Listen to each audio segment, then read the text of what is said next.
Vous êtes sur le point de vous installer en Chine, mais avez-vous pensé à votre intégration au sein de votre entreprise? Pour vous aider à la réussir, cette émission vous propose de décrypter la culture chinoise, ses caractéristiques et ses spécificités. Tout d'abord, commençons par appréhender les 3 principales philosophies de vie qui règnent au sein de la société chinoise.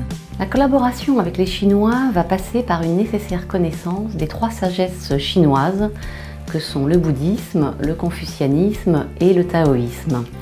Et donc la première chose à faire en travaillant avec les Chinois est de s'intégrer de ces 3 sagesses. Le bouddhisme pour comprendre une orientation au temps qui est cyclique, une façon de voir les choses dans un espace-temps différent de celui de l'espace-temps occidental. Le taoïsme pour tout ce qui va être l'importance de l'énergie dans l'aménagement des locaux, mais également dans une bonne relation. Et puis le confucianisme qui aura une incidence sur toute l'organisation sociale en Chine. Une fois que vous serez imprégné de ces 3 différents points de vue, gardez en tête que le modèle d'éducation en Chine promeut celui de l'enfant unique, ce qui peut parfois entraîner au sein de l'entreprise un comportement individualiste. Sachez également que les styles d'apprentissage diffèrent de ceux pratiqués en France.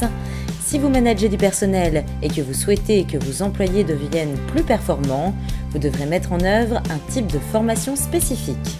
L'autre difficulté à laquelle les entreprises françaises sont confrontées, c'est très souvent sur le transfert de savoir-faire, le transfert d'expertise. Ce transfert d'expertise doit se faire en cohérence avec les styles d'apprentissage des Chinois, qui sont très différents des styles d'apprentissage des Français. Brièvement, le chinois va apprendre de façon tout à fait globale, à partir d'images, mais pas du tout de façon séquentielle et on va dire structurée.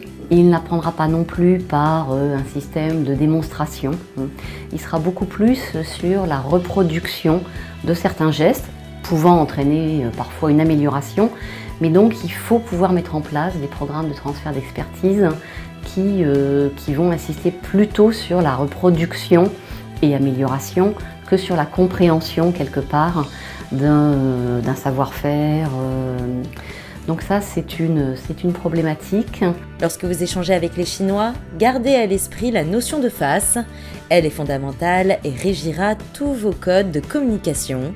Restez donc vigilant dans votre manière de vous adresser à vos collaborateurs et évitez surtout d'être trop directif. Lorsqu'on socialise avec des Chinois, lorsqu'on communique avec eux, il y a un impair à ne pas commettre, c'est lui faire perdre la face et perdre la face soi-même. La notion de face est extrêmement importante, on peut l'aborder sous différents aspects, mais c'est vraiment le point crucial dans la relation avec les Chinois. Donc ne pas lui faire perdre la face, c'est ne pas avoir une réponse trop directe avec lui, c'est quelque chose qu'on dit régulièrement, mais c'est ne pas avoir un non trop frontal. Alors donc la conséquence pour les Français, c'est vraiment d'adapter leur style de communication, d'être sur un style de communication indirect, pourquoi pas utilisant des métaphores, c'est réussir à faire passer les messages sans que la personne ne se sente atteinte dans son moi social quelque part. Enfin, pour faciliter votre intégration dès votre arrivée, mettez vos préjugés de côté et concentrez-vous sur le choix de vos interlocuteurs sans vous précipiter. Le plus important est de montrer que nous comprenons, que nous aimons la culture de ce grand pays et d'être attentif au point de vue de nos interlocuteurs. Ça, c'est quelque chose qui est crucial. Je dirais que la deuxième chose, c'est aussi de prendre le temps de bâtir la confiance. On dit souvent en Chine, d'abord on crée l'amitié et ensuite on fait les affaires. Et je crois que c'est très vrai. Il faut prendre le temps de se comprendre et de se connaître.